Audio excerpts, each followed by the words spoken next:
welcome to another episode of Video Game Logic. Today's episode was recorded on July the 26th, 2022. I'm your host, gaming psychologist, and with me, as always, Moose. Hey, leave my dog out of this, and I'm Caffeine Rage. On today's show, we will be discussing our July Game Club, which is the Hunter Call of the Wild. We will reveal to you our next Game Club game. Chinese gamers are using Steam wallpaper app to get porn past the censors. Xbox becomes the first game console to formally support Discord voice chat. Fall Guys players forced to auto-buy items are reportedly being denied refunds. Evolve Stage 2 is back from the dead as peer-to-peer servers come back online. And the first NFT game console has been announced.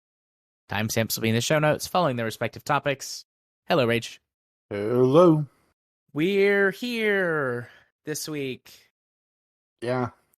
Now, the thing is, will we be here next week?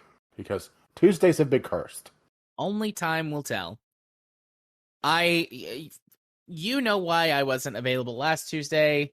I don't think anybody else knows, and I'm not going to say. It was family drama on my wife's side, but I'm not going to go into the specifics. Just she needed some support, and I will, leave it at that.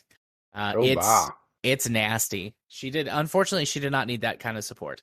She needed wine and chocolate and hugs, all of which I provided. Also, someone to listen to her scream.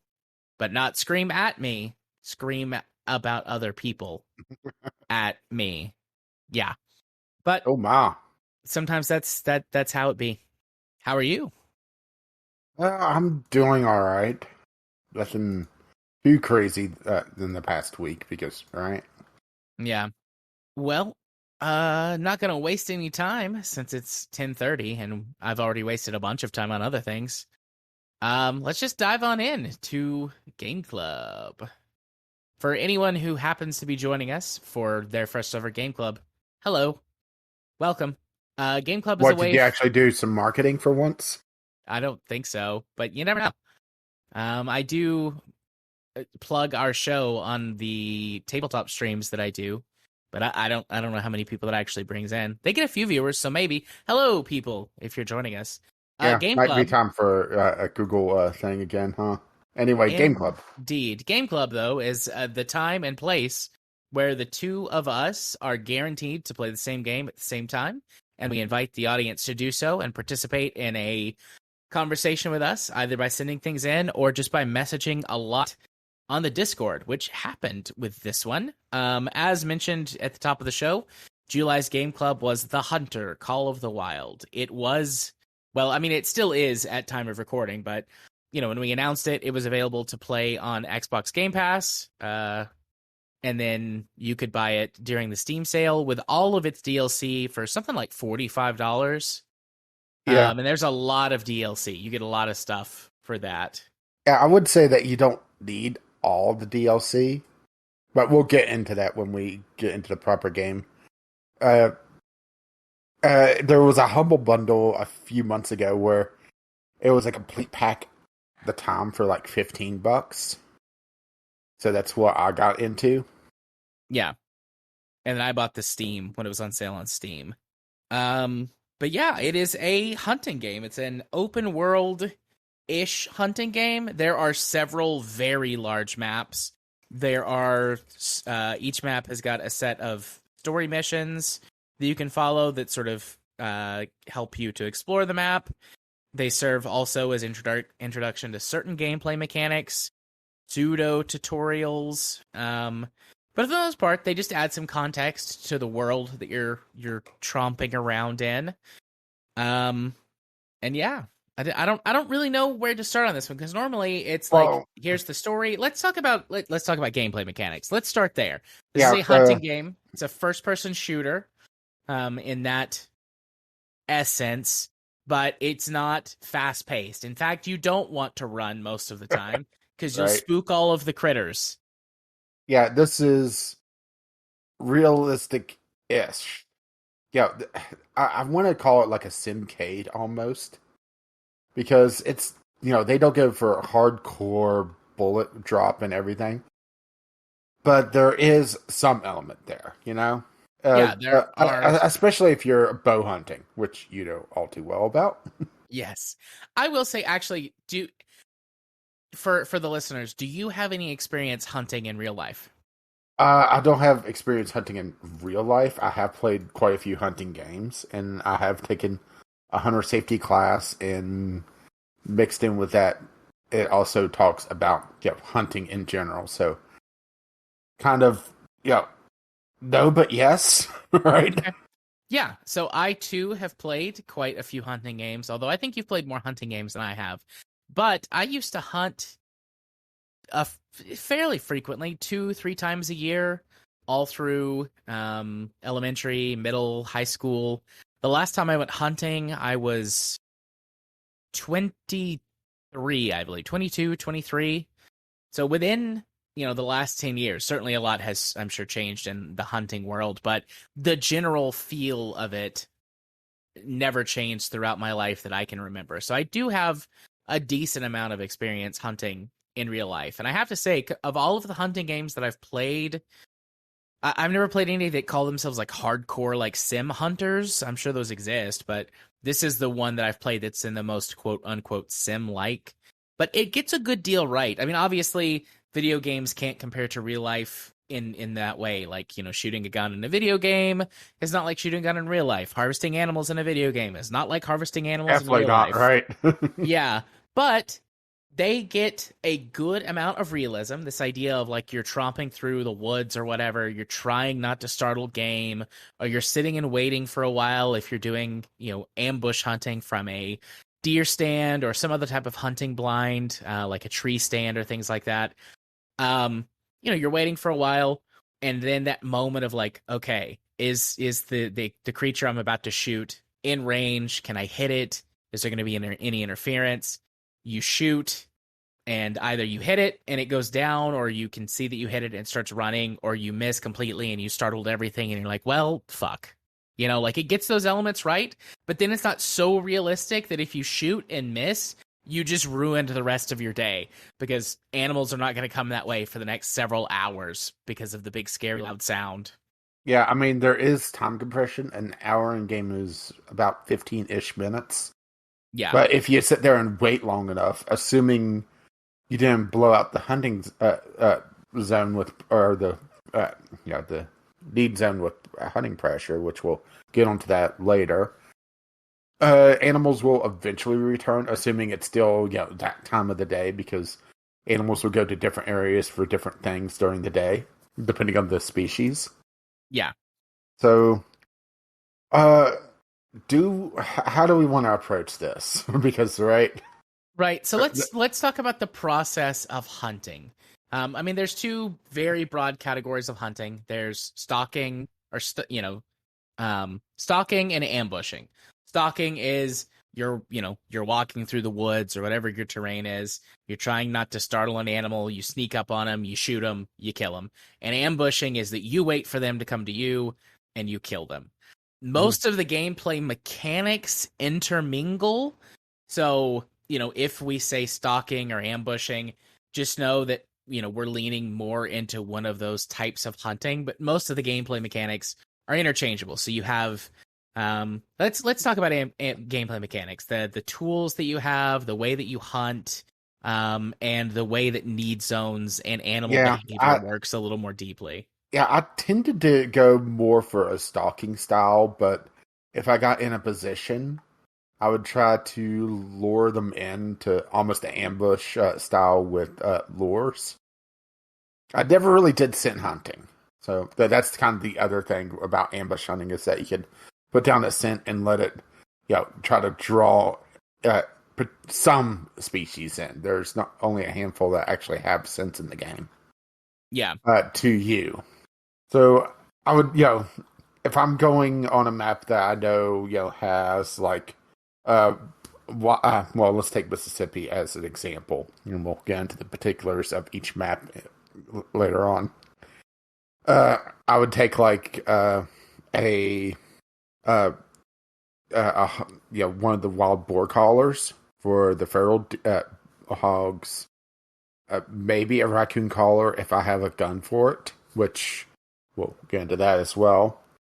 Uh, maybe a deer caller if once again I'm in an area where deer are because individual maps have their species in different places. So if you're like, I'll use my example of Mississippi, there's like deer in the lower portion of the map with turkeys intermingled there as well.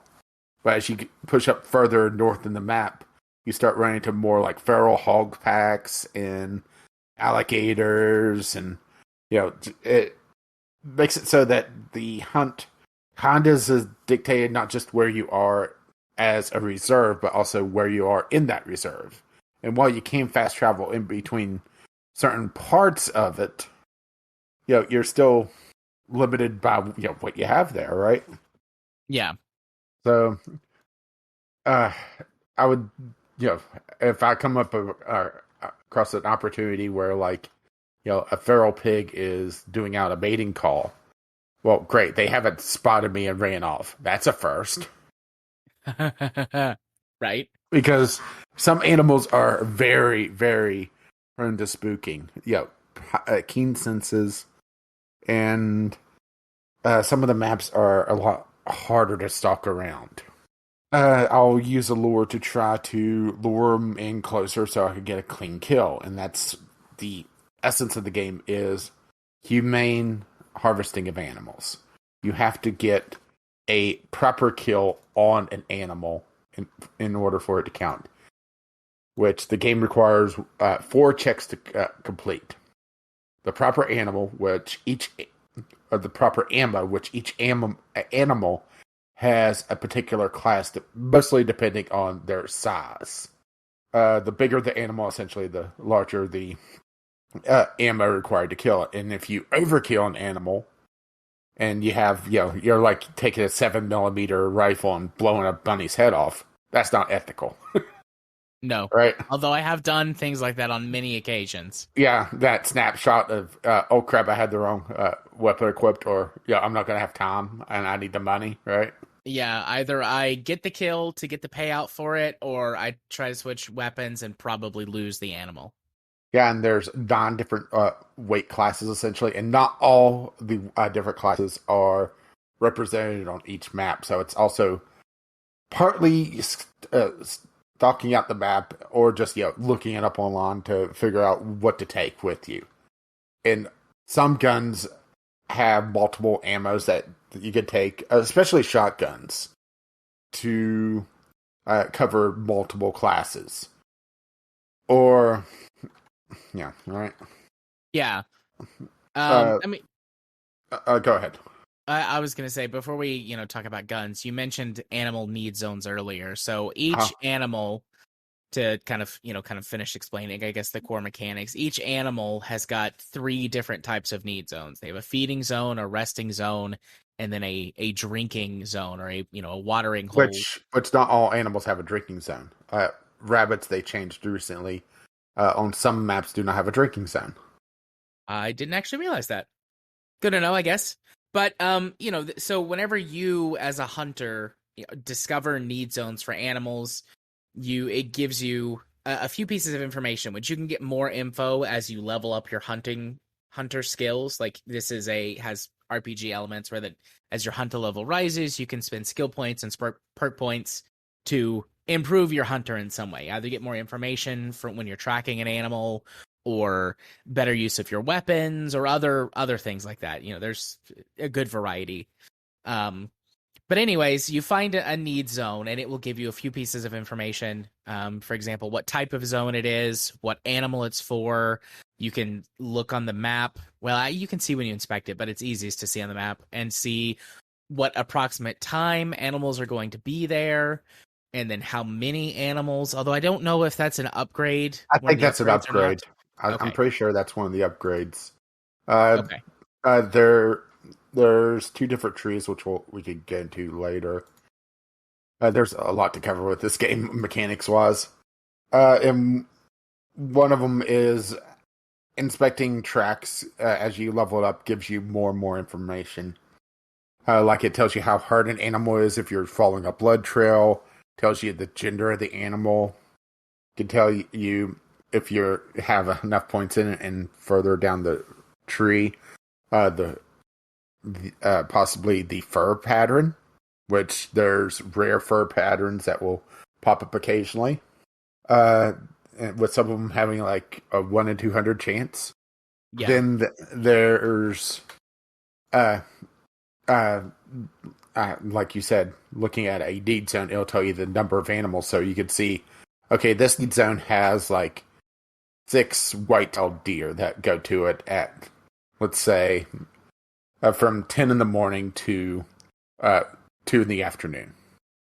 Well, if I set up a ambush here, or if it's in a bad spot, I know that they're going to be traveling in this area before and after that time. And it's not exactly on the dot either. It's not like, the lunch rush, they show up immediately at like 10 o'clock on the dot, right?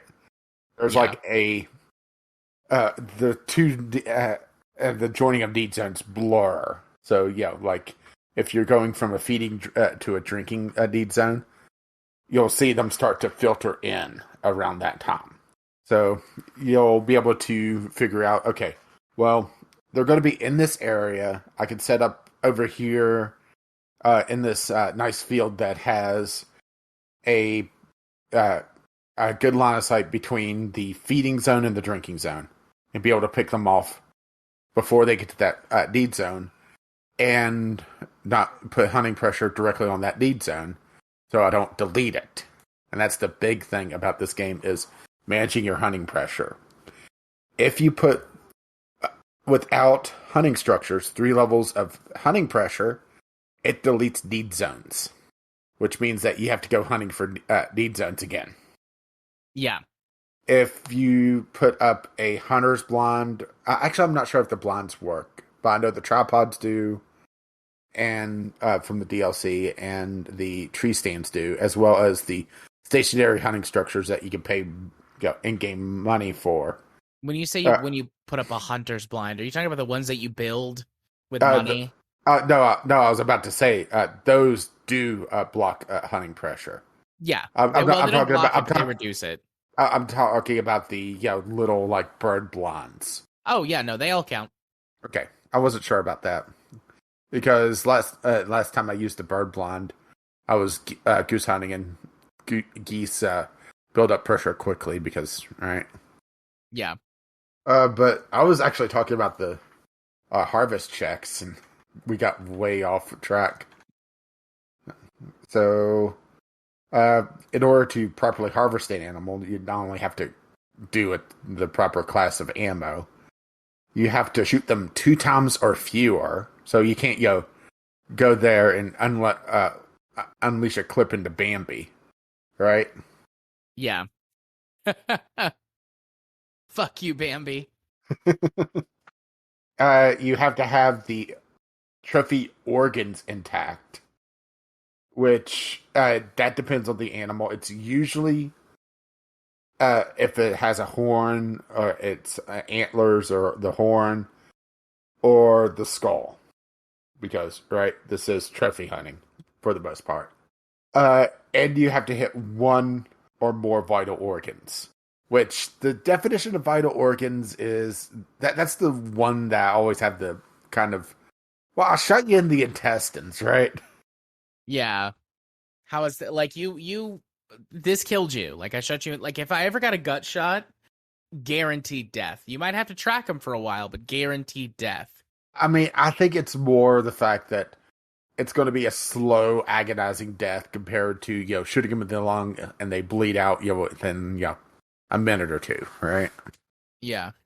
So you have to get all those in order to get the best possible medal, which is based off the trophy rating, which each individual species has different trophy ratings, varying from no trophy, which is sometimes just the females of a species, or too low a trophy rating, all the way up to the great one, which is only in some species. The great ones are the ultra rare spawns in this game. Have unique fur patterns They have the AI turned up all the way, so they're very skittish. They're very attentive, and I did not see a great one at all in my 100 hours of playing on and off in the last few months. I found an alligator when I was gator hunting that was listed as being mythic. I don't think there's a great one gator. Okay. Great ones are limited to certain species. Okay, well, I mean, I had just got the skill upgrade that gives you more information, like the trophy information whenever you tag an animal with your binoculars. And I tagged one and it said mythic, and it was like over 1,000 pounds. And I tried to kill it. I didn't even kill that one. But Yeah, it's basically one above diamond, and diamond is a 1% chance of spawning on any particular map.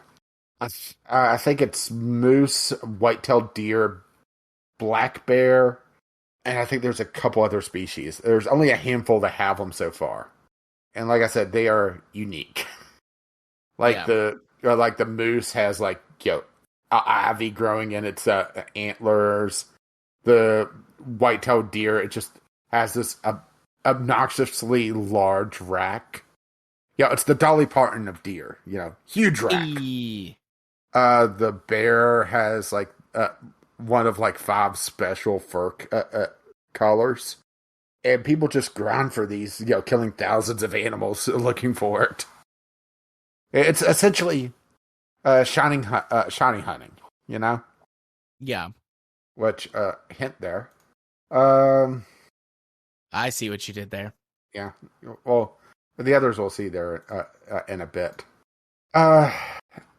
And that's kind of the name of the game is going through, getting animals, trying to get golds or diamonds depending on the species. Because not all species I think have diamonds either. I could be mistaken on that one. And trying to fill out your trophy lodge, assuming that you have the DLC, which kind of brings us into kind of the Achilles heel of this game. Yeah, there's a lot of DLC. And a lot of almost required DLC. So you spent, what was it, $45 on sale? Yeah, and I got the base game and all of the DLC, except for the one that just came out. Yeah, which I bought to be able to go on if you want to have a hunting trip on there sometime. They have a bundle to have the entire thing, and it is 100. Oh, sorry. The complete bundle is trying to find it on here because okay. The complete bundle is I can't actually see it because it's the complete bundle is $135.76. No, I was talking about the bundle discount because there is bundles at discount. That's without any discounts. It's buying it piecemeal. Yeah. And there's a lot of DLC that I would consider practically required. All but 2 of the maps are DLC.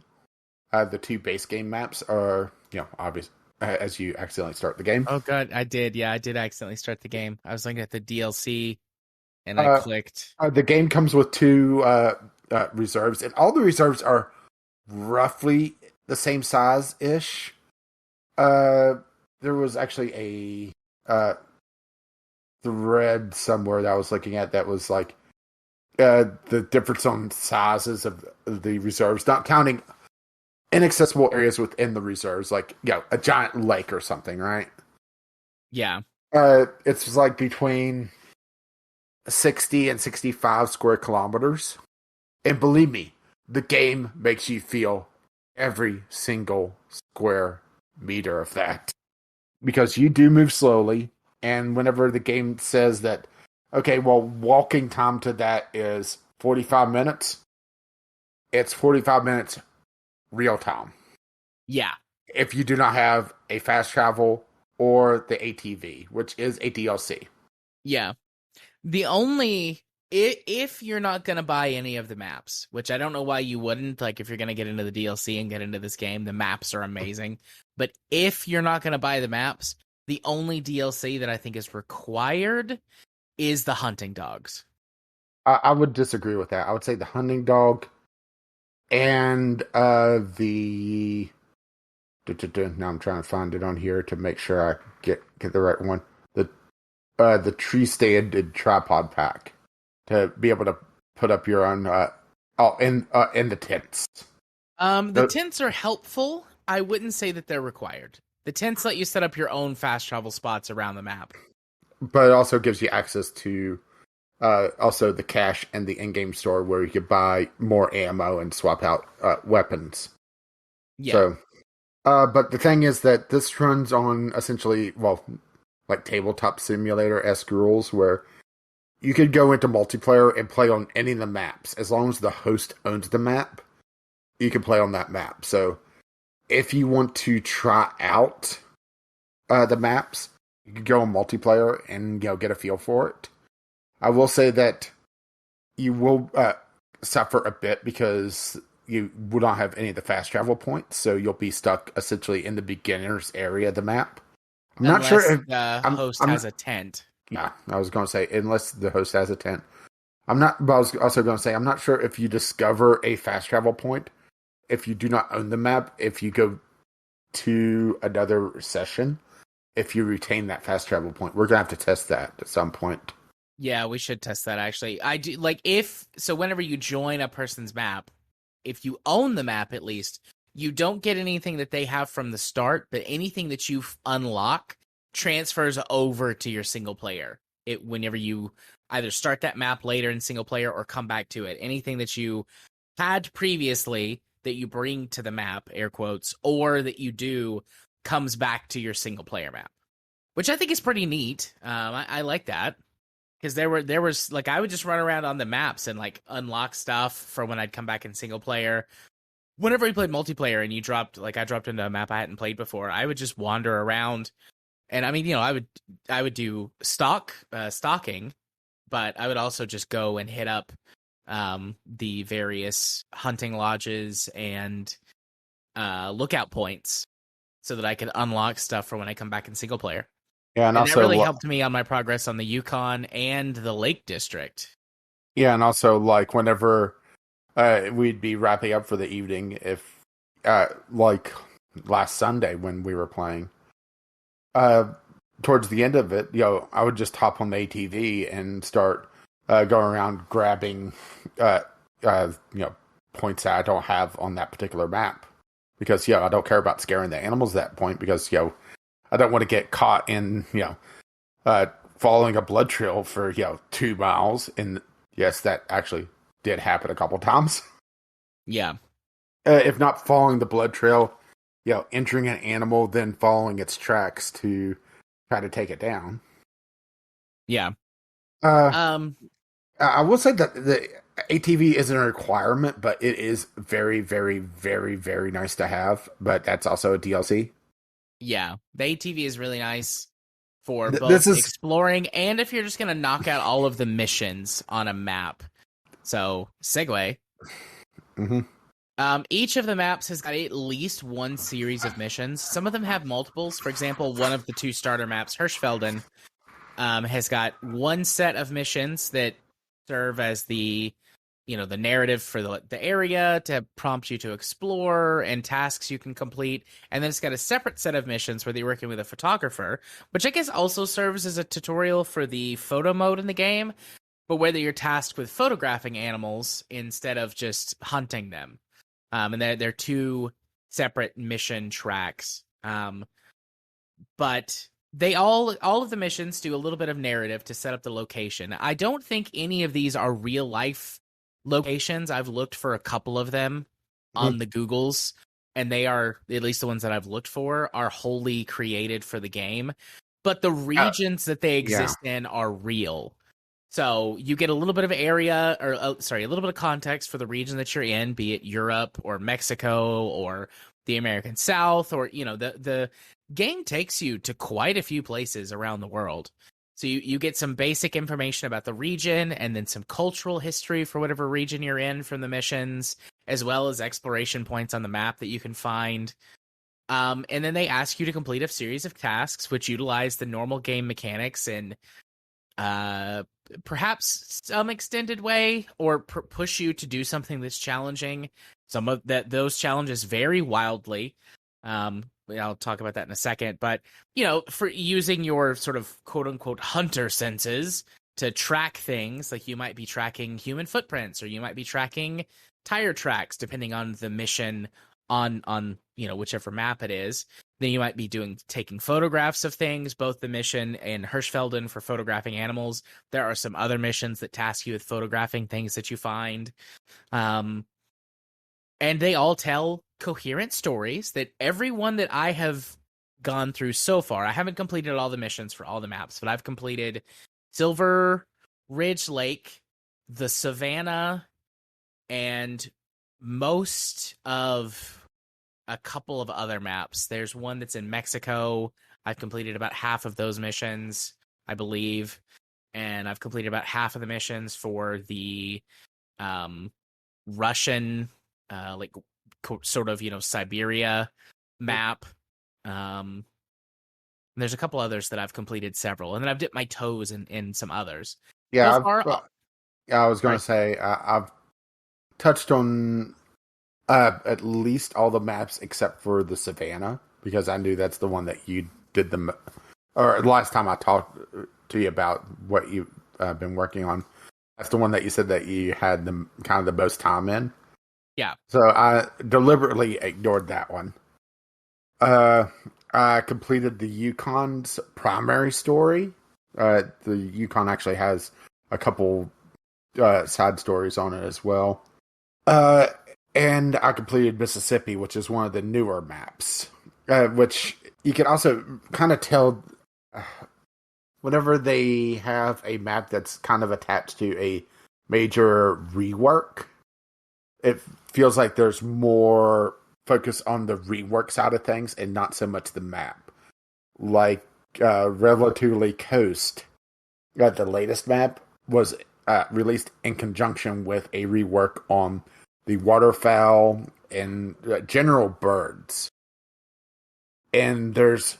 Oh, I did complete that story mission, now that I think about it, because there really isn't much of a story mission there. It's completed in a couple hours. And that one's just kind of just walking you through a giant loop with a couple side diversions. Yeah. Which is a little disappointing, but that... I think it might have left a slightly bad taste in my mouth on that map. But also the focus of that map is more small game and waterfowl, which wasn't really what I was hunting at the time. So I think we'll have to go to that one time to get a feel for that map whenever I'm not kind of distracted by the herd of moose, instead of gearing up for the waterfowl hunting that I should be, right? Yeah, absolutely. All of the missions that I've encountered so far seem to deal with some type of environmentalism or conservation. They all tend to have similar messages that, poaching and just in general harvesting animals for shits and giggles is not good or healthy or sustainable, that we need to work to conserve our environment. If you are going to hunt only for what you need and focus on being as ethical and humane as possible, which I like. You and I talked about this a bit. I think it was on Sunday, where I said that previous hunting games that I had played a lot of times focused on the spectacle of hunting, and it would set up scenarios of like, oh, you're on an African safari and something's got the wildlife upset and some lions attack your camp, kill all the lions. And like, that's fine. It's a video game. Like, I'm okay if they want to do like a spectacle, like action movie, like lions attack. I But mean, it is nice to play a game that takes all of this seriously. There are sometimes something pops up like that in some of the missions, but that's not the focus. That's what I kind of like about this game. Yeah. I did want to say that, this game isn't, free of those moments, but it's not the focus of it. Yeah. There's also, I'm wondering, before I go look this up, I want to play through most, or at least several of the maps in their entirety. I think there's some anthology elements going on. Um, there are multiple names that get reused or mentioned across multiple map, mission loops. And so, I'm not sure if it's a joke or if there is some kind of connective tissue behind the scenes that, like, if you're paying attention, you can notice. I don't think But it's like some kind of like secret message or whatever, but there are a few maps that's actually directly interconnected. okay. Uh, I think Spain, Mexico, and New Zealand, which also happen to be three that, as of the recording this, are at least partly bugged. Or sorry, Spain and Mexico, or Spain and New Zealand are currently bugged. At least for me, there's a crashing issue due to either red deer or the goats on those maps. Yeah. And after the release of their latest DLC, they went on their summer holiday, so they are going to be putting out a patch to fix it in the coming like week or two. Yeah. They did a couple stability patches after the fact, and then yeah, it's their holiday, so I Yeah. mean, there's other maps to deal with, so it's not like the game's completely broken right now. And I understand that. Yeah, this is an old game that's had a lot of support. This game originally released 5, 6 years ago now. Yeah, I think it was 2017. Yeah, So it would be 5 2017. years ago. Well, five and some change now. And it's seen a lot of updates and a lot of free content as well. We do bemoan the fact that there is a lot of paid DLC, and there is, but there's 1, 2, 3, 4, 5, 6, 7, 9 pieces of free DLC, plus multiple reworks. If you go back and look at some of the old gods, there's been a complete revamp of the trophy system.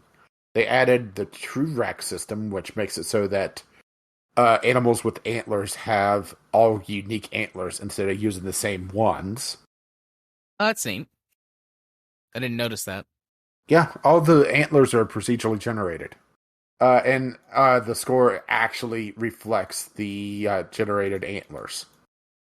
So if you see a deer with an oddball rack, it will have a score that reflects it. So if there's one that has a giant rack, that's the one that you want to take out because, right? Absolutely. Uh, but yeah, there's been a lot of support. It's not been just putting out DLC for DLC's sake. And they put out about 2 reserves a year, usually in the autumn and the early summer. So we kind of like caught it right at Game Club time when the latest one came out. Yeah. But they tend to also tack on major reworks onto those. So I'm actually impressed with the amount of support. Yes, am I annoyed that a map that I was really interested in is a little bit crashy at the moment? Yeah.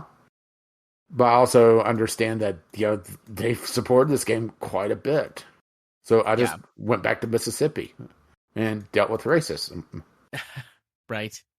So on the missions, I want to touch on challenge missions for a moment. So, a lot, I would say most of the missions involve a sprawling story for the map. Go here, do X or Y, maybe hunt some animals. There are several missions that are just hunt X animal. You don't have any particulars for it. But there are some missions that say, hunt X number of animals in this region, or hunt an animal and pass what's called the harvest check, which means you have to hit all 4 marks, which you mentioned earlier, the ammo type, organ, preserving the trophy, and kill an animal in 2 or fewer shots. And you might think that sounds easy, but it can be extremely difficult for some of the especially animals. at range. Yeah, especially at range whenever you're trying to down more skittish animals. So the Savannah has a couple of missions where that you have to down various gazelle species and pass the hunting check. Now, gazelle are very plentiful, So this isn't very difficult because you have a high volume of animals with which to hunt. So if you screw up, you're not spending, minutes or hours even looking for your next animal. You just reset and try again. So it's not bad there. And on Mississippi, you have to do this with alligators, which it took me a bit of time. I was struggling to get the organ kill shot because alligators spend a good chunk of their time swimming. I had to find one that was basking in the sun that was not under the water. But once I did that, like the first time I found one, I got it. Some of them are absolutely ridiculous. There is one on one of the 2 starter maps, Hirschfelden, where that you have to hunt a red fox with a bow. A specific bow. You can't use a crossbow. You have to use either a recurve or compound bow with a specific draw weight of 60 pounds. And you have to hunt this fox, this red fox species. And I spent genuinely about 4 or 5 hours of real life time trying to hunt this fox with the bow, and I could not do it. I only found one fox that I didn't spook to even get a chance to get a shot on it, and when I went to take my shot, it spooked and ran away, and I missed. And that's very frustrating. One of the only frustrating moments I've had in the entire game.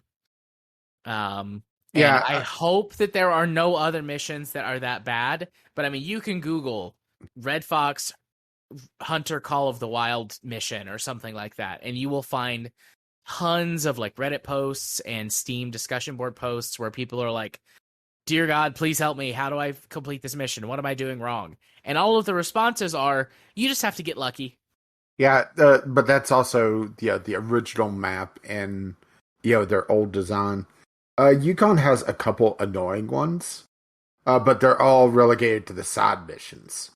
Like the one I have right now is I have to harvest two gray wolves downed using a bow or a crossbow, so not nearly as bad. And also I'm looking at the side mission so I can see it following up. Next is grizzly bears downed with a bow or a crossbow. The one I kind of struggled with there for a bit was the one before that. Was harvest the plains bison, earning the a full quick kill bonus, which is pretty much you have to do either a heart shot or get like a double lung. Which I guess we should talk a little bit about the vital shots. Is that the vitals isn't all the organs in the animal, strangely enough, right? Yeah. It's, I believe, and they never really go into this, and the game kind of gives you a very loose sense on, at least Leighton Lakes. That's where I started. Of, the idea of what a vital shot is and how to track things, and it's like, okay, go off on your own. Which I eventually just started watching a few YouTube tutorials and started researching things on my own. And my idea of the vital organs, the liver, the lungs, and the heart, which is kind of across all the animals, plus the brain. But usually getting a brain shot destroys the trophy organ, so headshot's bad. The idea of getting a vital shot is killing something will make it so that it bleeds out quickly so it doesn't cause stress to the animal. And while shooting something in the stomach will eventually kill it, it's going to make it suffer. And that's kind of against the tone of the game. So they're trying to reward people making quick kills by hitting them where they bleed out quickly. And trying to do that on a plains bison is fucking difficult. Yeah. So, well, I was going to say because the bigger animals tend to last longer because they have more blood, right? Yeah. Most of your small birds, will go down with one shot from anything, unless it's literally one pellet from birdshot. But and even then, they'll probably eventually go down, and then you have to go trudge across the map to get them if you want to. Yeah. But okay, let's talk about guns. I don't know how many guns the base game has. It's got, I'm sure, plenty, but with all the DLC, there are a lot of firearms and Yeah, bows. which does kind of break the progression, sorta, because the idea is you take your starter gun and you grind for a bit to unlock the other guns. But with the DLC, you have access to the DLC guns, which are free, but you have to pay more for ammo. Yeah. But they tend to be better weapons overall, except for some of the late game weapons. But I mean, so your weapon categories are rifle, pistol, shotgun, and bow. And bow covers both crossbows and compound or recurve bows. Um, and they, for the most part, do what you think of. Like if you're familiar with firearms, you don't need the explanation of what these are. I mean, rifles are your rifles. They're long range, typically very high caliber bullets, although there are smaller rifles for 22 rounds that are designed for hunting small game like birds or rabbits at a decent distance. But, rifles, high caliber, long range, good stopping power. Use those to hunt most of your larger game. Then you got shotguns, which are kind of your jack of all trades weapons, depending on what ammunition you fire. There's buckshot, birdshot, and slugs. And for game purposes, IRL slugs, while they function a lot like rifle rounds, have different penetrative and stopping power capacities. But in game, slugs tend to do exactly what rifle rounds do, just not quite over as long a distance. Buckshot shoots large pellets. They're designed for hunting medium game, so deer as long as they're not too large, wild hogs, exceptionally large birds like turkeys. You can use them for fox hunting and stuff, although they tend to be overkill for foxes. And then Yeah, birdshot, which are very tiny pellets that are used for shooting birds or very small game that tend to be hard to hit with single shots. So it's a very widespread pattern of tiny pellets. And then you got handguns, which for the most part serve as your backup weapon. Like if you're being stalked by animals, which animals will stalk you, we haven't covered that, but certain animals like foxes or bears, wolves. lions, Wolves in the wolves. Yukon are really bad about it. Oh yeah, sorry, Uh, I said it, foxes. I meant wolves. yeah, wolves are. The game does sound design really well, and the wolves surrounding you and all growling. Plus, if you have the bloodhound kind of tips you off if you're being actively stalked by growling. Yeah. So you have that growling as well. Yeah. But so, your handgun is like, let's say you've got a shotgun with bird shot, or maybe you've got a rifle with a really long distance scope on it, and you realize you're being charged by a bear or stalked by wolves or bobcats or something, depending on the map. So, you swap to your pistol and then you shoot it when it, is stalking you. Maybe it charges you or it's circling you and you shoot it and kill it. There's a couple other pistols though. There's a pistol that in real life is called the Judge, which I love, that you can shoot 410 shotgun shells out of. And so it can fire, it's a pistol that can shoot bird shot, which is handy actually. I like that. And the pistols come in various calibers, but most of them are designed to kill medium size game that is charging at you. And then there are the bows, which can shoot. All of the bows can shoot different weighted arrows or bolts, depending on whether it's a bow versus a crossbow, that are designed to take down different games. So one bow can take down anything from rabbits all the way up to bison, and you just have to change out which arrow you're using. But bows are difficult to use. They've got a much higher, much faster drop rate than bullets because they're not carrying as much kinetic energy. You can shoot crossbows like rifles with less range, and then standard bows are a whole other ball game that I've kind of gotten okay at using, practicing trying to hunt a fox. I can take down deer reliably at 50 or 60 yards with a bow. They're probably effective out to 100 yards if you know what you're doing. I'm not there yet. But, a rifle round can... Some of the larger, higher muzzle velocity rifles can shoot accurately and effectively beyond, 400 yards. like right out there at the maximum like draw distance actually for animals and other creatures. Like you can reach out and touch something with some of the high caliber rifles. So the weapon design is really well done. I have handled a number of the firearms that exist in this game in real life. For the most part, they're using off-branded names, but you can look at one and go, "That's an AR-15." That's some of the historical weapons. I think are the ones that get the actual names, like the Enfield 308, or the oh no, it doesn't get the name Mosin Nagant, I don't think, but it is the Mosin Nagant. Like they've got a whole bevy of World War II rifles. You get your AR-15. You've got a 308 assault rifle. There's a Ruger, both a Ruger handgun, the 22 long rifle sporting handgun, and they've got a 22 actual rifle that shoots the long rifle rounds. You've got a Winchester model. What is that? A 1906? No, 1897. So you get a lever action. There's a couple of Smith and Wessons and Colt revolvers, but most of them are using off-brand names, I guess, because they don't want to pay licensing fees. Which fair enough. But I mean, anyone who likes guns can look at those and be like, ah, yes, that is this and this is that. And as far as video game weapons go, they handle, I think, as close to real life as you can make a video game gun handle without going full like VR sim. But because they're going for hunting as opposed to military, first person action shooter, guns are slower to handle and operate, which feels weird if you've never handled real firearms.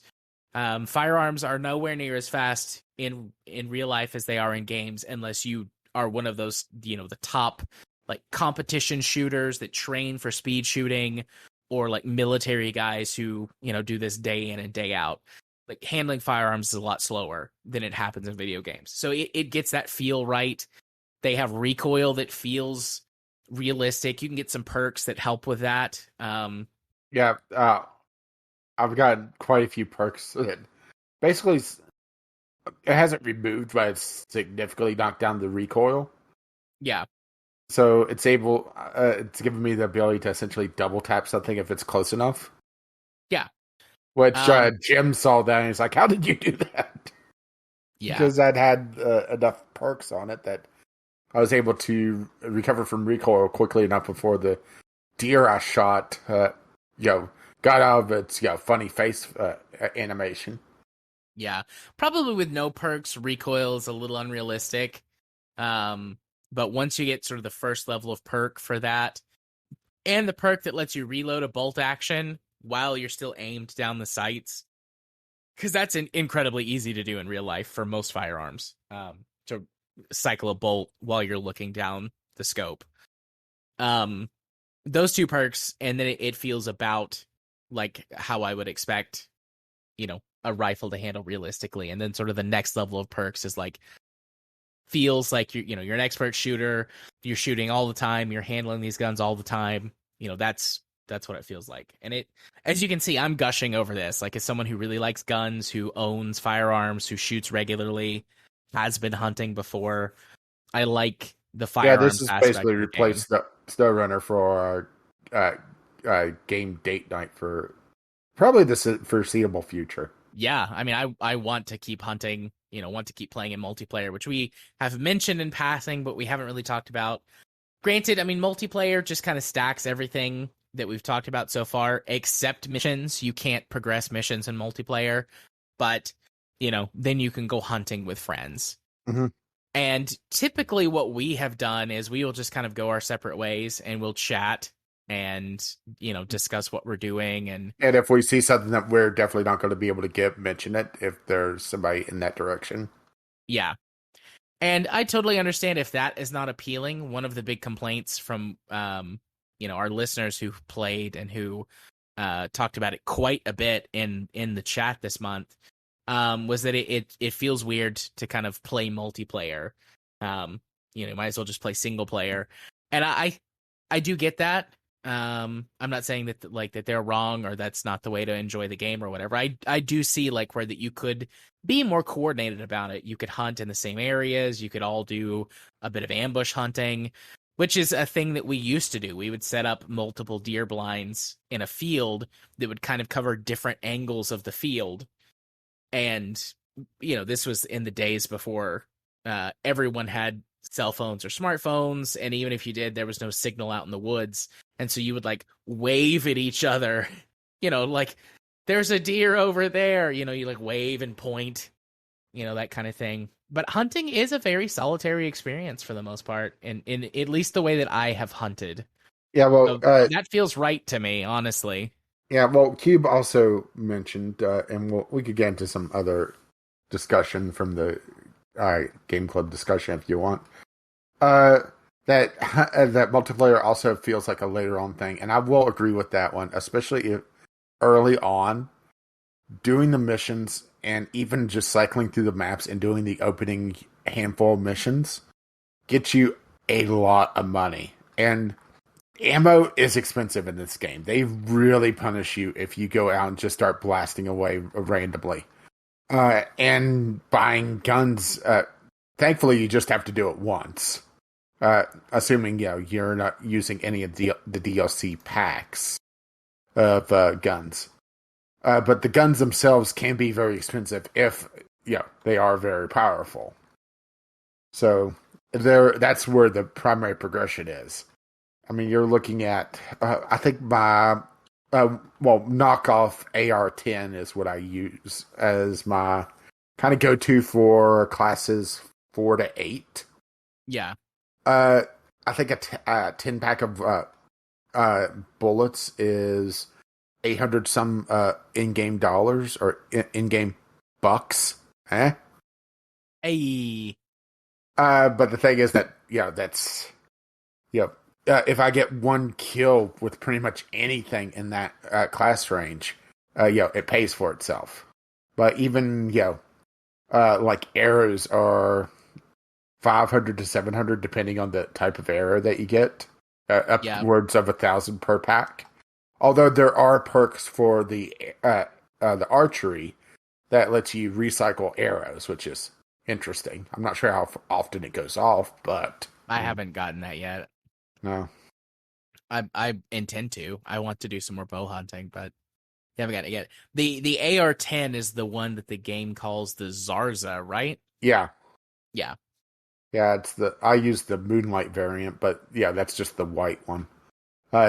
Typically on at least the DLC packs, there's like 2 different variants that or 2 or 3 that's just cosmetic. Like the drilling rifle has 3 different ones, which the drilling rifle is also the weird gun that I think. Well, there's the drilling rifle, and there's one other one that I hadn't messed with that's also really weird. The air rifle. Yeah, I've wanted to try the pellet rifle, but I haven't yet. It's extremely close range, but it's almost completely silent. So if you get something up close, you could just pick off an entire herd. Yeah. But the drilling rifle, it's like the bastard child of a rifle and shotgun, to the point that depending on which ammo you have selected, you're able to hold down reload and essentially flip a switch, or flip a switch, pull a different trigger. For its shotgun shells, which it has 2 of, or its rifle, which it has 1 of. Yeah, and the rifle goes all the way up to class 9. Yeah. And it has an early, really good scope. In game, you hold reload and it, flips a switch. In real life, that gun would have multiple triggers. That is one thing. And I understand they're not going for full sim hunting, so I haven't gotten too upset about this, but I have found myself wishing for more sort of weird gun variants that exist in real life, where you can have, for example, a shotgun that has 3 different barrel sizes on it. You might have a 12 gauge, a 16 gauge, and a 410 barrel on the gun, and you can have 3 different ammunitions loaded with 3 different triggers. And that's just so that if you're hunting in the woods and you have a target of opportunity, you've got something to shoot at it with the gun that you have ready. Because it's always faster to do that than it is to try to switch weapons, and Well, way faster than trying to swap your ammo out of one gun in. yeah, You know? the interface is a little jank. There are perk points which will help swapping weapons a lot faster. Uh, well, I guess we haven't really talked about perk or skill points at all, really. So that's kind of the gamification of the sim aspect.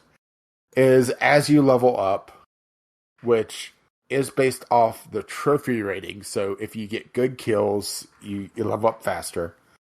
You get skill points and perk points, which are two completely separate things. Perk points are more focused on weapons, either individual class of weapons or a particular thing for all weapons. Like there's one early on in handguns that allows you to sprint and reload with all weapons. Extremely handy. Yeah, especially if you're trying to run around like a grove of trees to get one more shot off. You could reload while you're doing that to have an entire clip instead of having maybe 2 or 3 shots, right? Yeah.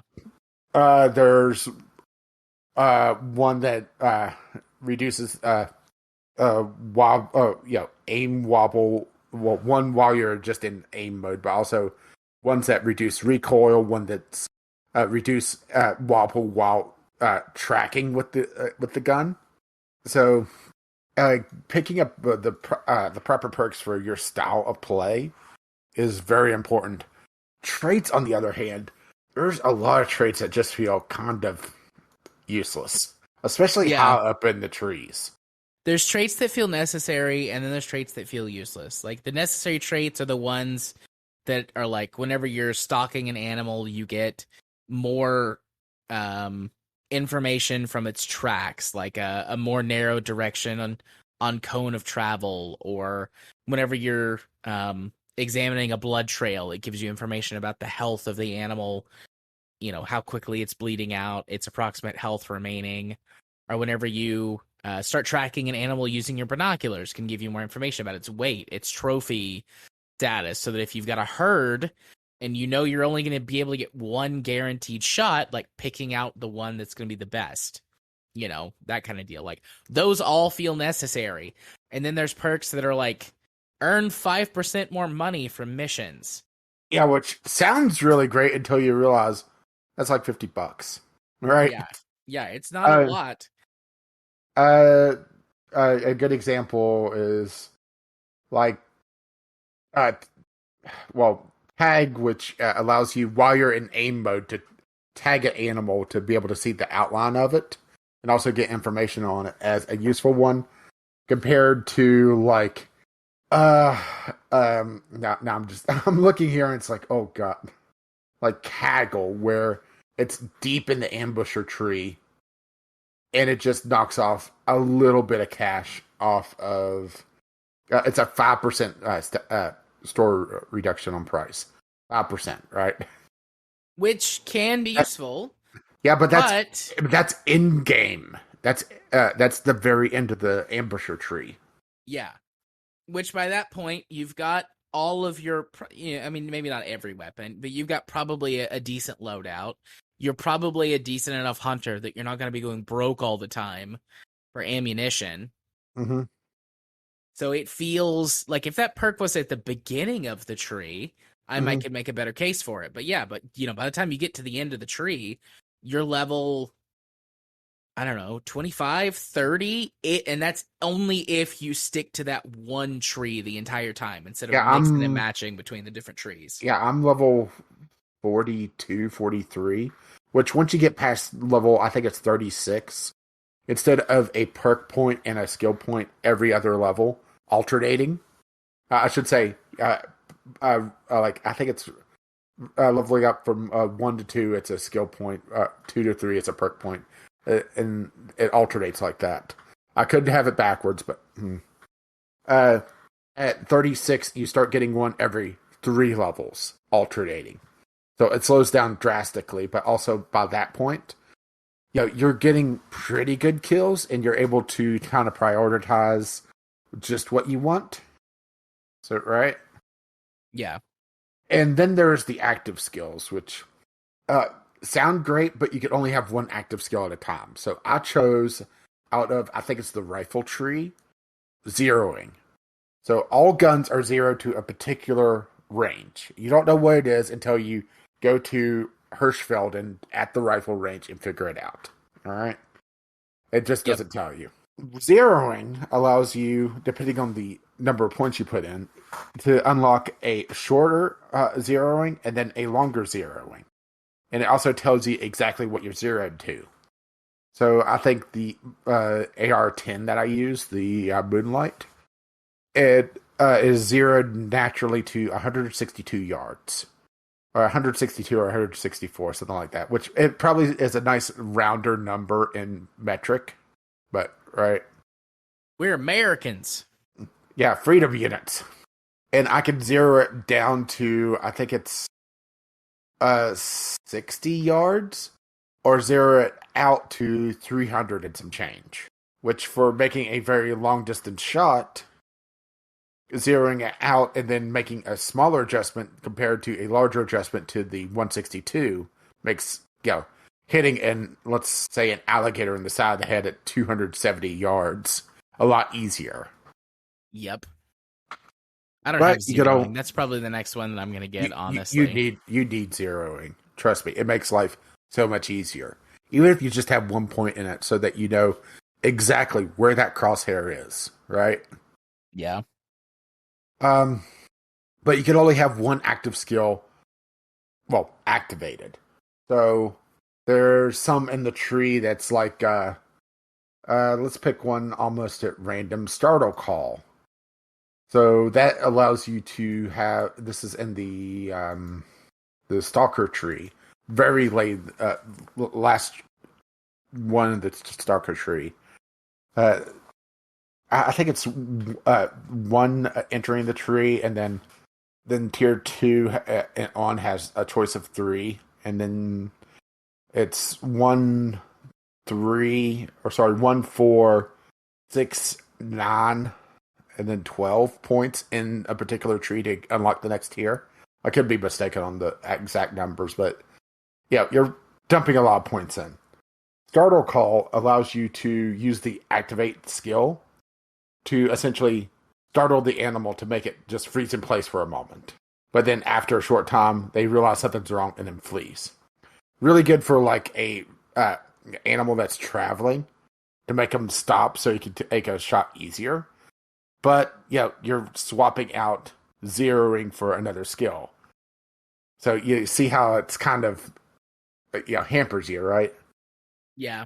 Or like Wind Prediction's another one where it's another skill that's an active skill that allows you to see, how the wind's going to change. So if, you realize you're going to be at a bad spot before too long, you could try to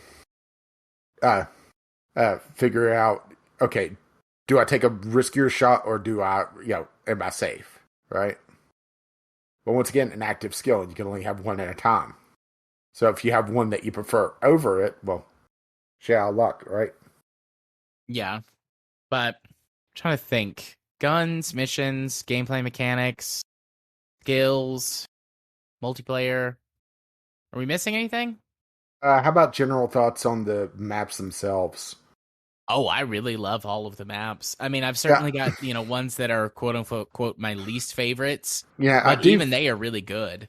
Yeah, I do feel like there's not really a dud map outside of ones that are crashing right now because in-game bug.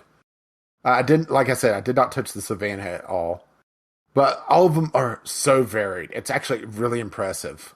There's such a variety of animals as well, even though some of them could be like rebrands of the same ones, like European bison and plains bison, right? Yeah. But then you have Cape buffalo, water buffalo, and lions all in class 9. Some of the classes are a little underrepresented. Obviously, the big ones don't have a lot of, or the larger animals don't have a lot of options. But like class 4 has 1, 2, 3, 4, 5, 6, 7, 14, 15, 16, 17 different species across all the maps, right? Yeah. Which makes sense. I mean, on a bell curve, most of your animals or most of your species are going to fall into that mid range, 4, 5, 6 range. There's 27 class 1 animals. Really? Yeah.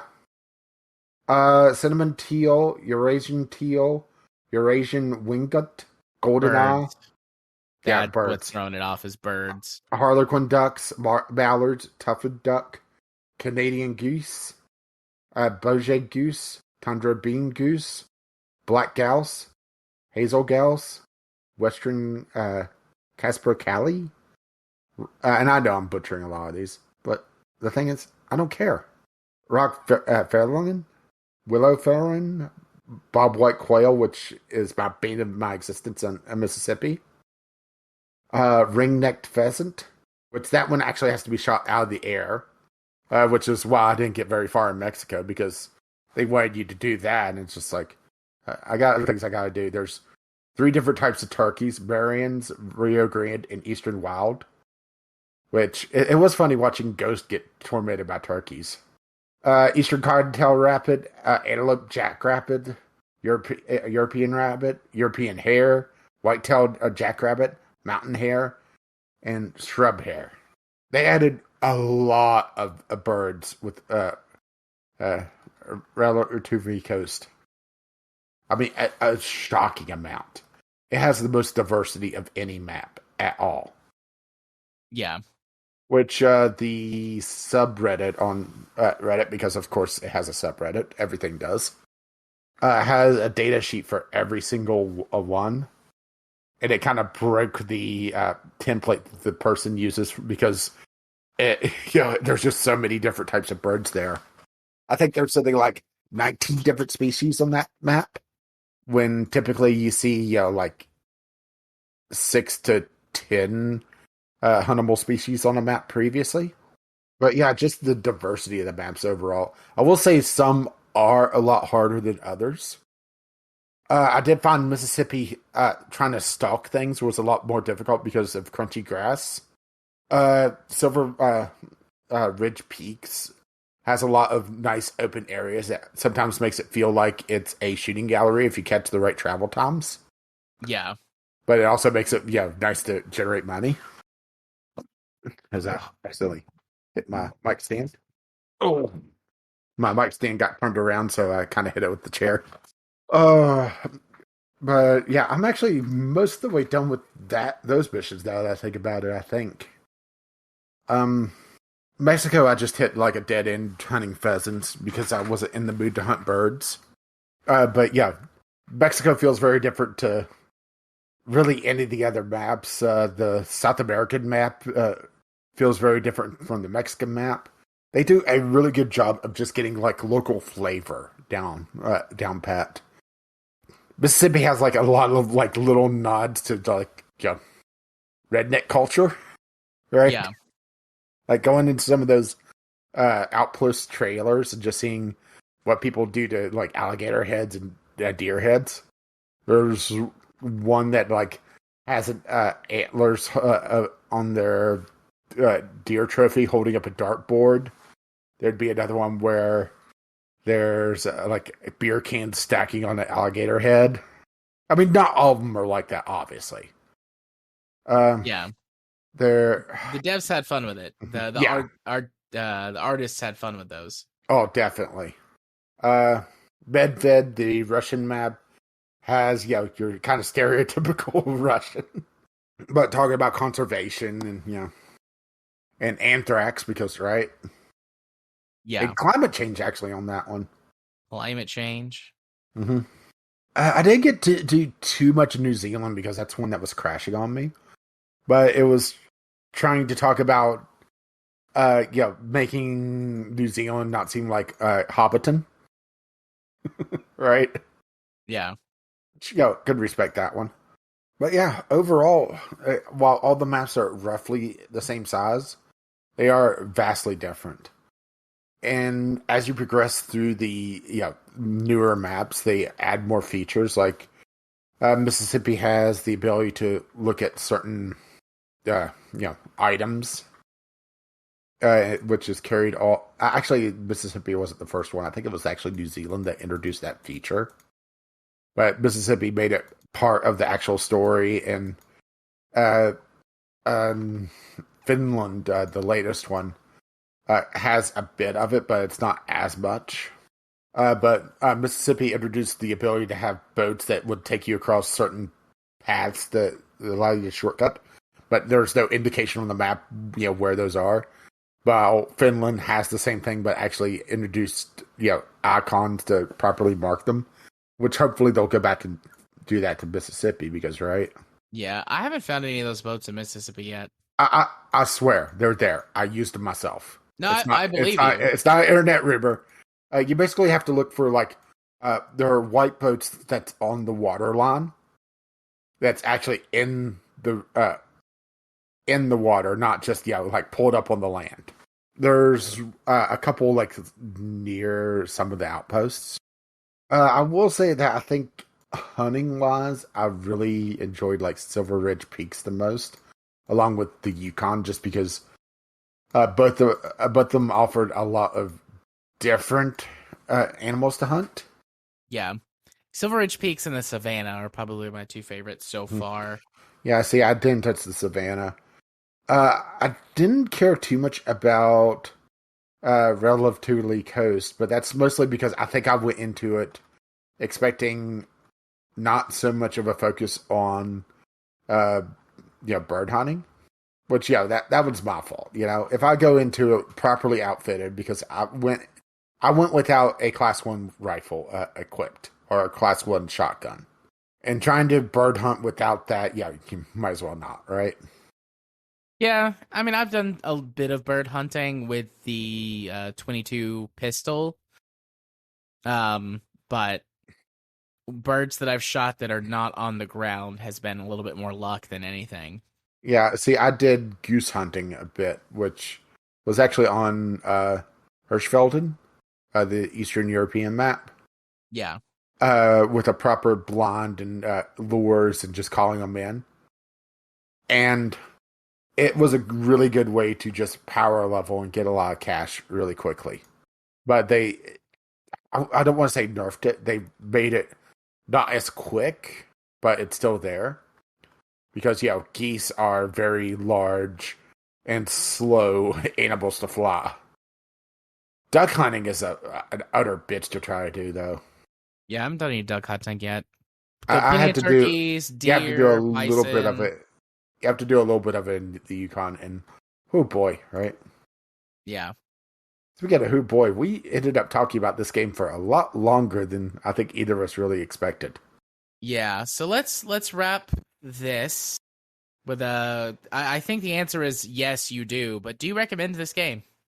Yes, with the caveat that go into it on a Steam sale, and I would say look at the weapon packs. It does break a little bit of the progression, but the progression is very sluggish otherwise.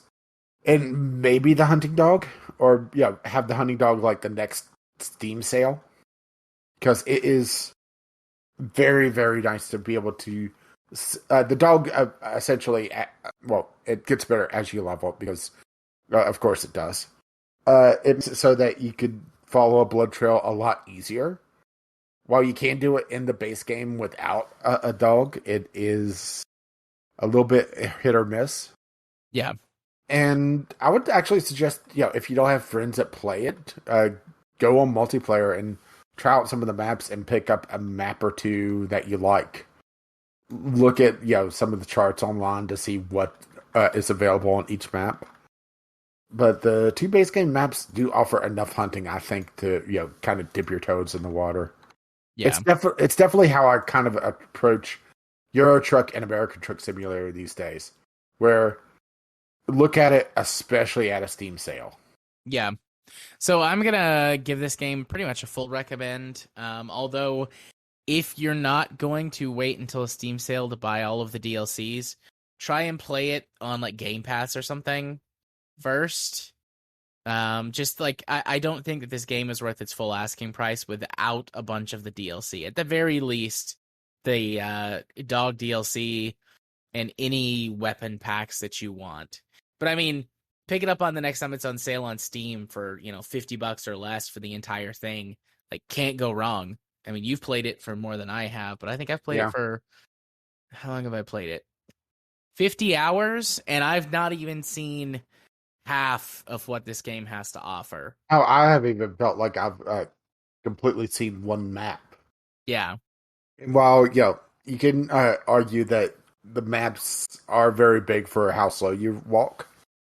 That's kind of the point of it. Think of it as more like a nature walking simulator, where occasionally you blow the head off Bugs Bunny. Yeah. So, But yeah, definitely a Steam sale game though to me. yeah. I think the individual reserves go down to sub $5, which even if you're just doing the missions, well worth that. I agree. So, Rage, would you like to tell our good friends what the next Game Club game is going to be? So the next Game Club game, we're dabbling in the emulation again. Well, at least one of us is. That'd be me. So we're going into the Pokemans. When we were doing the choosing, I kind of threw it in partly as a lark and partly as a suggestion from my significant other. And we ended up talking about it so much that it's like, at this point we have to do it, right?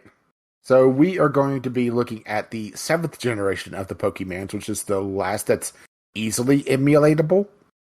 Assuming that's the proper term for it, able to be emulated.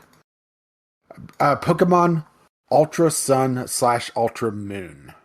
This is the last of the handheld Pokemon games before they went to the Switch, where it's kind of that ambiguous console / handheld hybrid thing that they have going on. Yeah.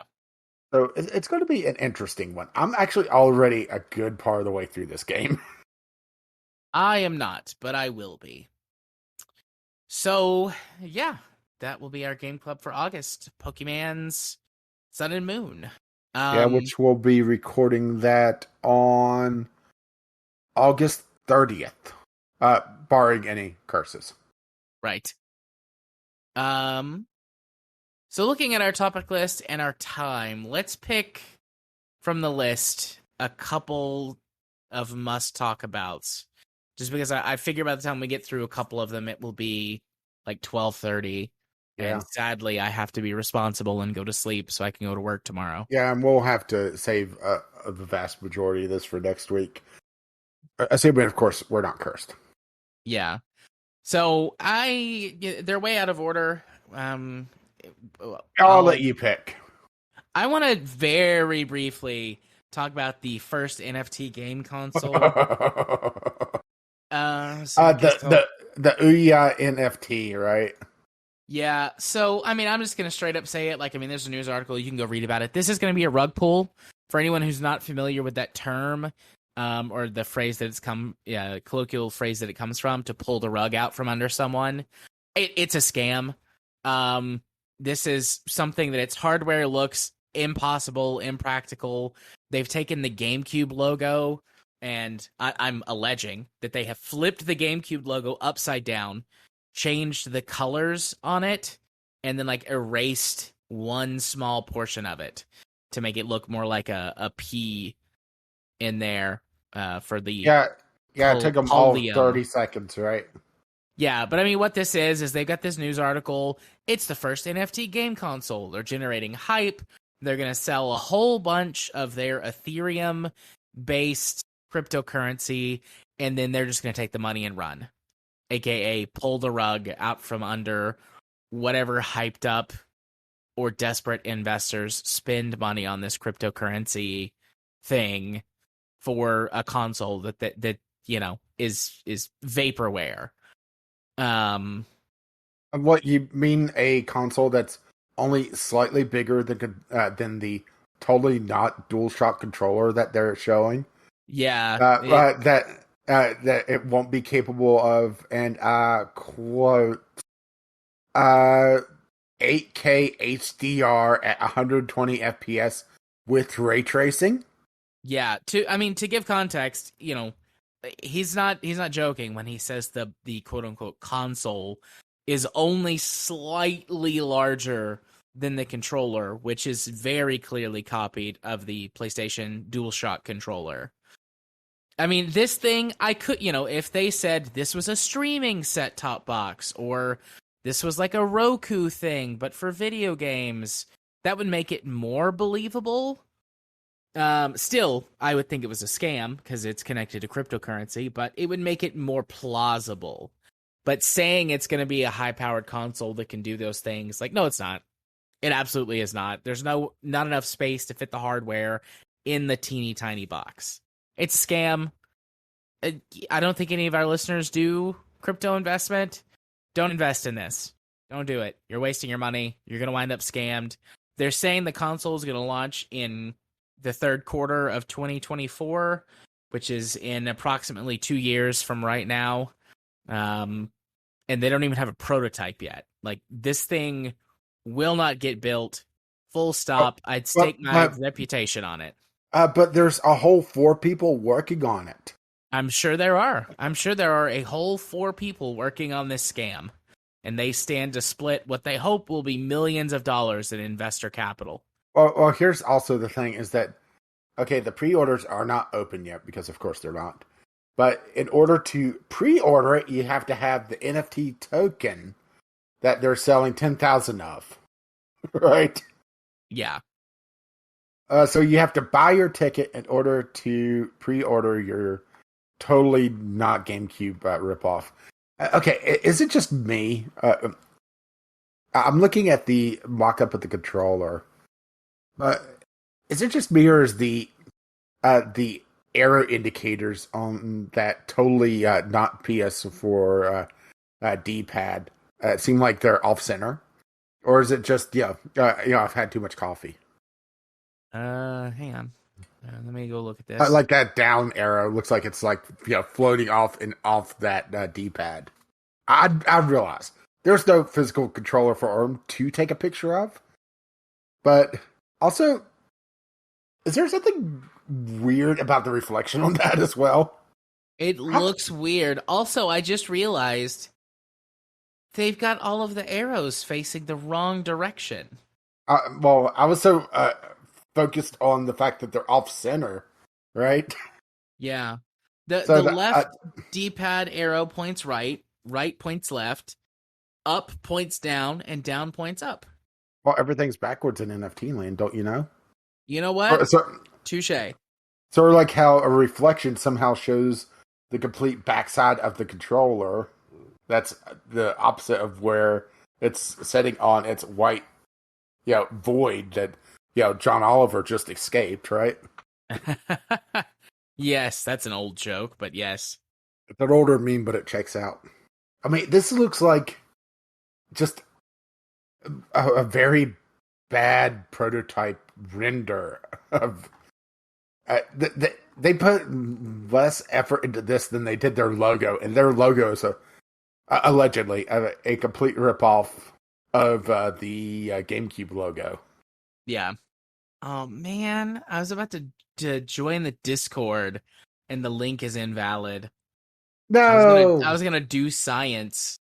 God, everybody is tearing this thing apart in the Twitter replies. It's beautiful. I like this comment on the article.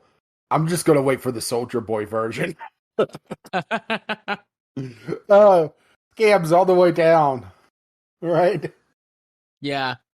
Oh, a tweet reply. I bring you all a message from the future. This shit bombed worse than the Ouya. That's all. Well, I did mention the Ouya a couple times, right? Yes, you did. Which, at least the Ouya, it was a functional product. It wasn't a great one, partly because it...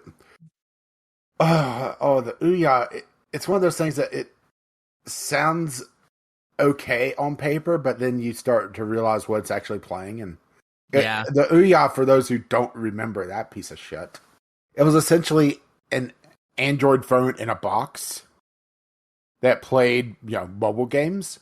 But the thing is, mostly mobile games are meant to be pick up and play and put down.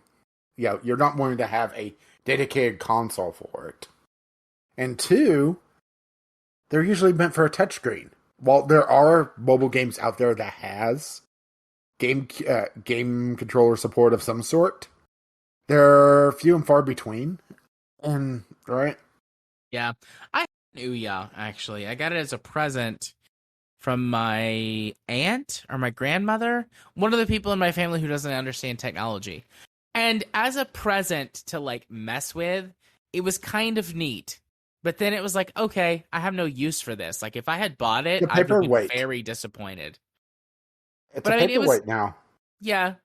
And for the time that it came out, I think there was a hope that mobile games were going to be better, more like games, you know? Right. And so there were a few games that were like, play this game. And there was one that was like a Gears of War type game, I remember. And one that was like a first person RPG type game. I don't remember the specific titles for them. That's, how much they stuck out. Yeah. And they were like, okay, this is okay. And then at the time, it was a neat concept of like, oh, I've got this Android-based device plugged into my TV. I can run certain apps on it. Now there's, Roku and 15 billion other, sort of Android-based or sort of app cloud-powered devices that can plug into your TV. If you don't have a smart TV, which has all that stuff built in, like, it was a neat idea. And maybe if they had refined it some more. Well, the Ouya also banked on the initial trend of mobile gaming where an actually polished game is being sold for a very small chunk of change to actually be played instead of, getting microtransactions to death. Yeah. Which they really couldn't bank on because they were going through essentially the Google Play Store and being like a front man for it. I know that they had their own store, but right. Most people would just load up stuff from Google Play on it. And they weren't getting money from that. So they weren't getting that revenue stream that they would have otherwise, but they really banked on people buying into like a $5 game to play for the afternoon. But mobile gaming didn't go that direction. They went with microtransactions to hell. I don't see a specific case for this, but I feel like the Ouya would be more better suited to the current time frame because of the popularity of Fortnite and PUBG. Maybe like a couple years ago, actually, that might be better. But, being mobile titles, like, Ouya might work a little bit better in that context. But if you're going to be sitting in your living room, why not play on a console, like an actual dedicated games console, which would play the game better, or a PC? Like, so I could both see a use case for it, and then it automatically, like, immediately falls apart when you're like, well, these other devices do it better. Yeah, Ouya was just weirdly placed in the market. Yeah, well, Fortnite's a kind of a bad example because they didn't even have controller support for quite a while. So they forced you to use on-screen controls, which the Ouya couldn't use. I would say that the Ouya would be better these days if it could have been a streaming box, Yeah. Especially, I mean, the US is a bad example of this just because it's so far spread out and infrastructure falling apart. But the European model where actually putting money into public infrastructure and a lot tighter population or a lot higher population density, where it makes more sense for streaming gaming. Aw. What? So I just went on eBay and searched for Ouya just because I wanted to see what you could buy one for. Mhm. And one of the top results, Ouya Game Console with controller and power cord and box tested and working, has got a little sticker on it that says, "Thank you for believing." Aw, Oof. poor Ouya. Oh, Ouya, right. I kind of want one. I want one as a project to see what I can do with an Ouya. Ooh, I wonder if well, no, but why? I was gonna say, I wonder if it would make a nice little emulation box. But one, I still have and use the Raspberry Pi that you gave me a few years ago. But also, I could just plug in any PC that I have. I have a bunch. Any PC. to a TV, and boom, emulation box. Man, I want to I, like the Ouya because it's got a I mean, silly name. I mean, hell, if you wanted an emulation box, you could even take the Raspberry Pi that you have and just swap out the memory card. Yeah. I wonder if I can buy a new one on Amazon. Let's look. Ooh, I probably can't not. even remember how they spelled it. Ouya. Ouya. Nope, can't buy one on Amazon. So I'd have to buy it on eBay. Okay, so hacking the Ouya. There's an entire subreddit dedicated to this because, of course, Of there is. course there is. Or at least to the Ouya. Which, this ought to be fun. Let's see how active the Ouya subreddit is. Actually, more active than I thought. Fuck it. I People mean, I'm not are. gonna buy one right now, but I'm gonna put this on my eBay watch list. And then I, as I soon mean, as it's not terribly active, but it's somewhat active. as One soon as I every see a 2 complete days. kit pop up for, let's say, $25, I'm gonna buy it. And then who knows what kind of wacky adventures me and my new buddy Ouya will get into. Uh, I'd spend $25 on that. I'd get $25 worth of entertainment out of an afternoon with an Ouya. I thought you said that you were given one. What did you give it away?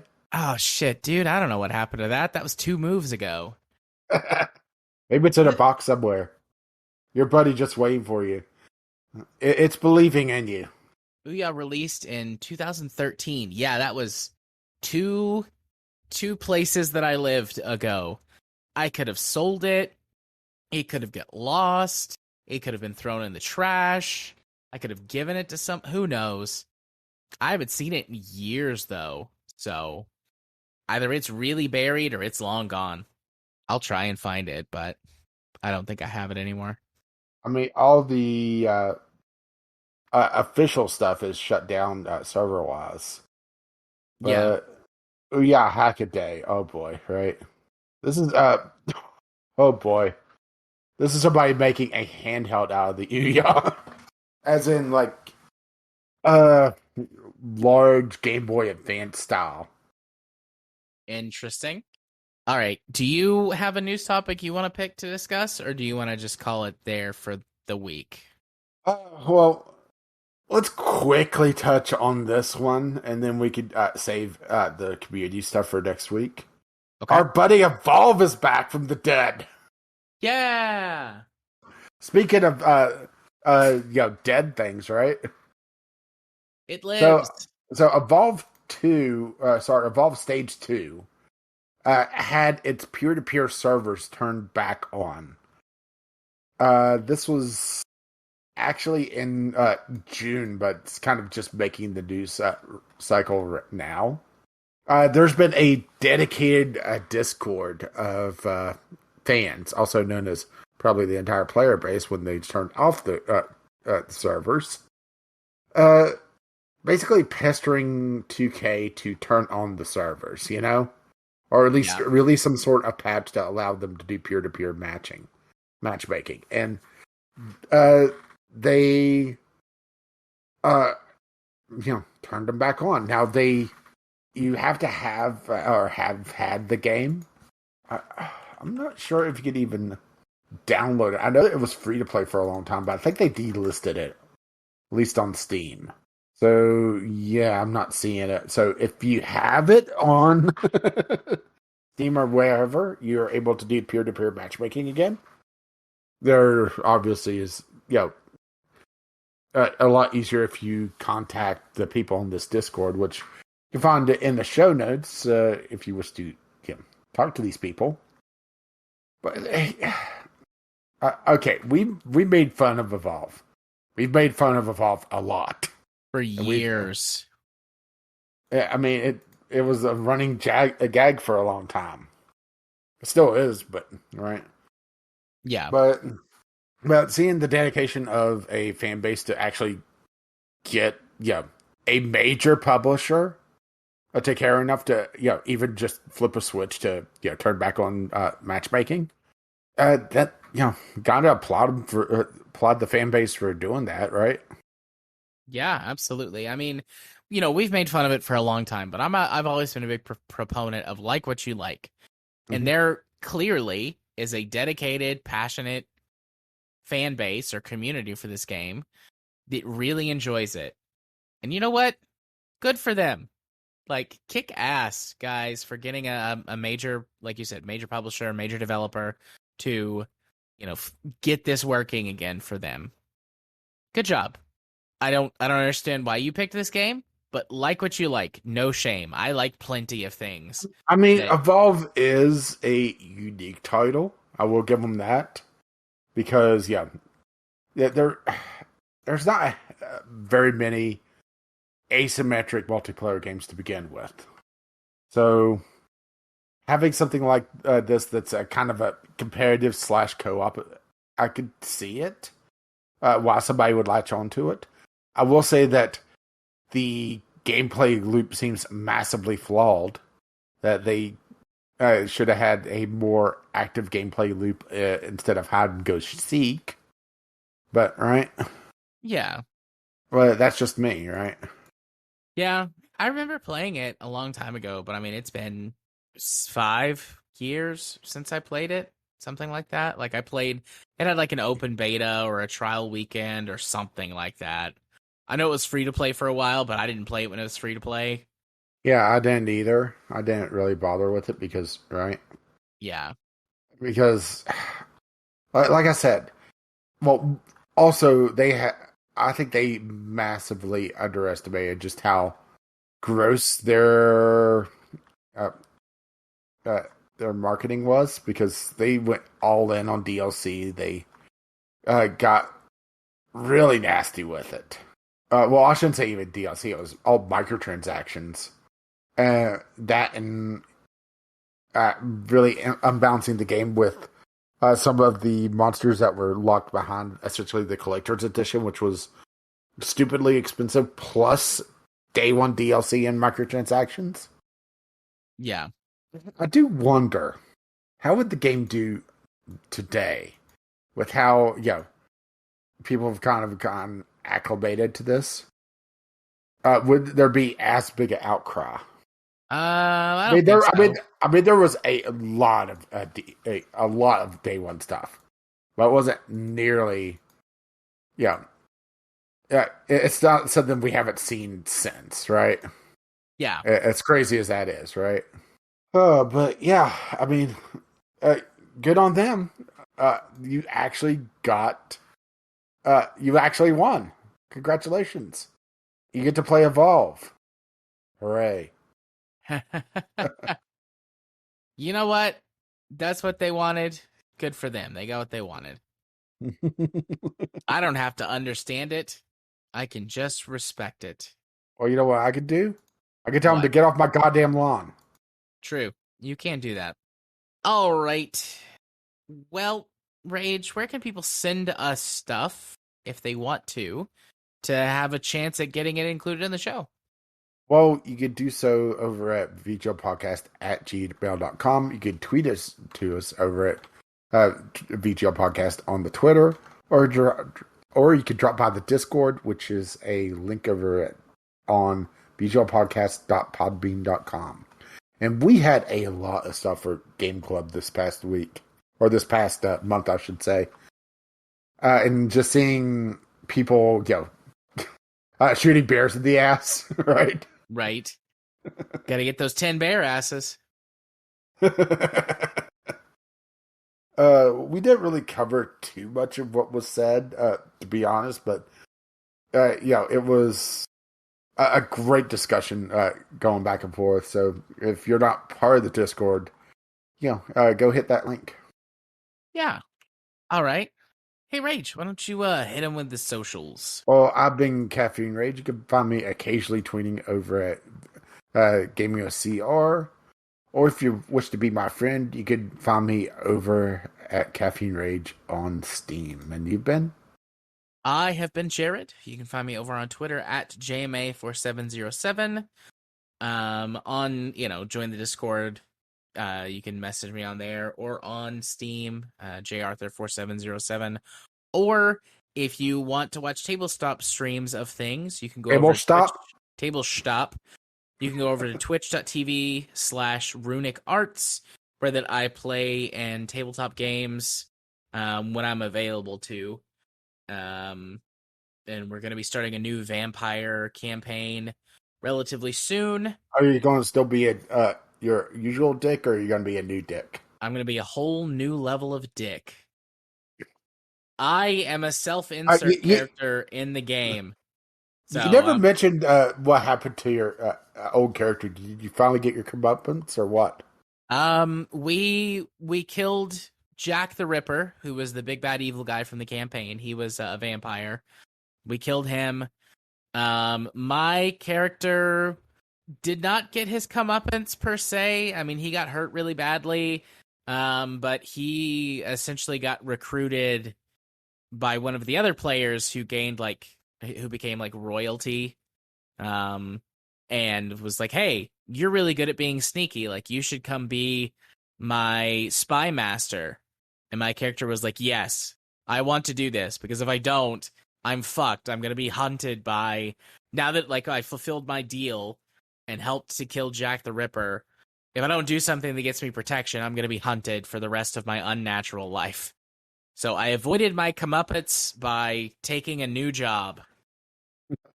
Yeah, but I've played enough Crusader Kings to know that, yeah, the Spy Master eventually fucks you over. That's true. That is true. And if we ever come back to the campaign, we might find out. Find out next time on Dragon Ball Z. Yes. But yeah, that's my stuff. So, once again, you can email us, vglpodcast@gmail.com, with your letters, voicemails, game-related topics.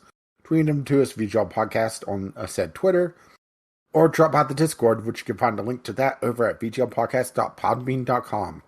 And if you wish to spread the love, you can find us on your podcatcher of choice. Our lovely, lovely patrons have made this madness possible. You can find out more about that over at patreon.com/vglpodcast. Our intro and outro music is On the Ground by Kim McLeod. You can find his work over at incompetech.com. And as always, as his lovely music starts to roll across my voice. Bye-bye now. See ya. Bye-bye.